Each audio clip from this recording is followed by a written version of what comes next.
नेता प्रतिपक्ष जूली और पूर्व केंद्रीय मंत्री जितेंद्र सिंह ने अलवर में पत्रकार वार्ता में कहा। जालोर न्यूज़। अलवर 12 नवंबर 2024। राजस्थान विधानसभा के नेता प्रतिपक्ष टीकाराम जूली और पूर्व केंद्रीय मंत्री जितेंद्र सिंह अलवर ने सोमवार को पत्रकार वार्ता में कहा है कि रामगढ़ विधानसभा क्षेत्र में भाजपा और पुलिस प्रशासन मिलकर मतदाताओं में भय का माहौल बना रहे हैं। जिन गांवों में कांग्रेस के पक्ष में मतदाताओं का रुझान है, वहां दबिश देकर लोगों को हिरासत में लिया जा रहा है और धारा 151 के अंतर्गत उन्हें पाबंद किया जा रहा है।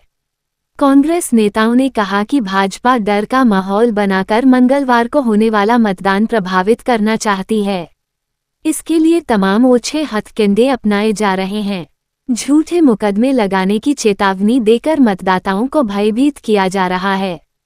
नेता प्रतिपक्ष टीकाराम जूली ने पत्रकार वार्ता में कहा कि मुख्यमंत्री भजनलाल शर्मा के रामगढ़ विधानसभा क्षेत्र के दौरे के बाद पुलिस प्रशासन ने ये कार्रवाई शुरू की है। रामगढ़ विधानसभा क्षेत्र में जाति और धर्म के नाम पर वोटरों में बंटवारे की कोशिश में नाकाम होने के बाद भाजपा सरकार ने तमाम तरह के ओछे हथकंडे अपनाने शुरू कर दिए हैं। जूली ने कहा कि जयपुर में बैठे एक आईपीएस अधिकारी फोन करके भाजपा के पक्ष में वोटिंग के लिए दबाव बना रहे हैं। वहीं रामगढ़ में पूर्व में तैनात रहे एक थाना प्रभारी को मतदाताओं को डराने धमकाने के लिए बुलाया गया है। जूली ने कहा कि भाजपा स्वतंत्र और निष्पक्ष चुनाव रोकने पर आमदा है, क्योंकि उसे रामगढ़ में अपनी पराजय साफ दिखाई दे रही है। नेता प्रतिपक्ष टीकाराम जूली ने कहा कि भाजपा के लोग रामगढ़ विधानसभा क्षेत्र में झूठी अफवाहें फैला रहे हैं। निर्दोष लोगों को पुलिस घरों से उठाकर उन्हें प्रताड़ित कर रही है। भाजपा और पुलिस की कोशिश है कि कांग्रेस के पक्ष वाले बूथों पर मंगलवार 13 नवंबर को मतदान कम हो। इसके लिए पिछले एक सप्ताह से लोगों को डराने धमकाने का काम जारी है। पुलिस कांग्रेस समर्थकों के घरों को सुनियोजित रूप से निशाना बना रही है। कांग्रेस के राष्ट्रीय महासचिव और पूर्व केंद्रीय मंत्री जितेंद्र सिंह अलवर ने कहा कि इस संबंध में केंद्रीय चुनाव आयोग, राज्य निर्वाचन विभाग से लेकर पुलिस महानिदेशक, मुख्य सचिव सभी को लिखित शिकायत की गई है, लेकिन अभी तक कोई कार्रवाई नहीं हुई है। पुलिस प्रशासन स्वतंत्र और निष्पक्ष चुनाव को प्रभावित करने के लिए भाजपा के हाथों में खेल रहा है। उन्होंने कहा कि लोकतंत्र में स्वस्थ माहौल में सुचारू एवं निष्पक्ष चुनाव प्रक्रिया संपन्न कराना प्रशासन और चुनाव आयोग की जिम्मेदारी है। सरकारी मशीनरी के दुरुपयोग की भाजपा सरकार की चेष्टा दुर्भाग्यपूर्ण और अलोकतांत्रिक है। नहीं भेजा जाता है, तो इस तरह से ये चुनाव कराने का प्रयास ये कर रहे हैं। ऐसे ही मध्य प्रदेश के अंदर कल रात को भी राजस्थान से गुंडों को भेजा गया।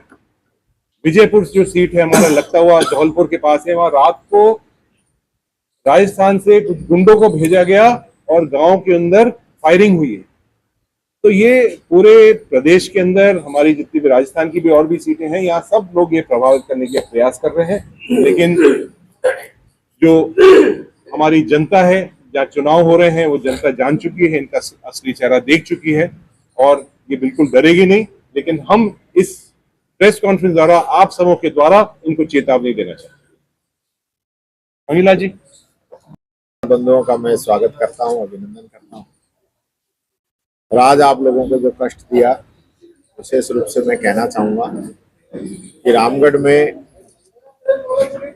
पुलिस प्रशासन लगातार जो है बीजेपी के इशारे पे काम कर रहा है और बीजेपी इस चुनाव के अंदर ओछे हथकंडे अपनाने पे तुली हुई है। कल भी रात को एक घटना की पोस्ट बीजेपी के लोगों के द्वारा डाली गई। मैंने स्वयं एसपी महोदय को और स्थानीय एसएचओ को इस बारे में बताया। एसएचओ मौके पे था, इस प्रकार की कोई घटना ही नहीं, लेकिन बीजेपी से जुड़े हुए लोग जिनके स्क्रीनशॉट भी मैंने पुलिस को उपलब्ध कराए थे, उनके द्वारा जाति और धर्म की घृणित बातें कहते हुए पोस्ट डाली गई थी। ऐसे लोगों पे कार्रवाई करने की जरूरत है। कल चुनाव होना है, पोलिंग होनी है। हम चाहते हैं शांति के साथ पोलिंग हो और ऐसे जो असामाजिक तत्व हैं उस पर पुलिस कार्रवाई करे।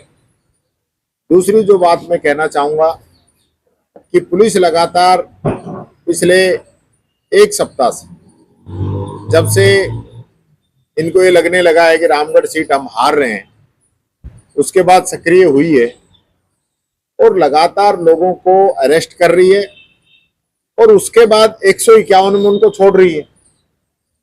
तो ऐसा कौन सा जुर्म है जो आपने उनको अरेस्ट किया और फिर 151 में आपने पाबंद करके छोड़ दिया?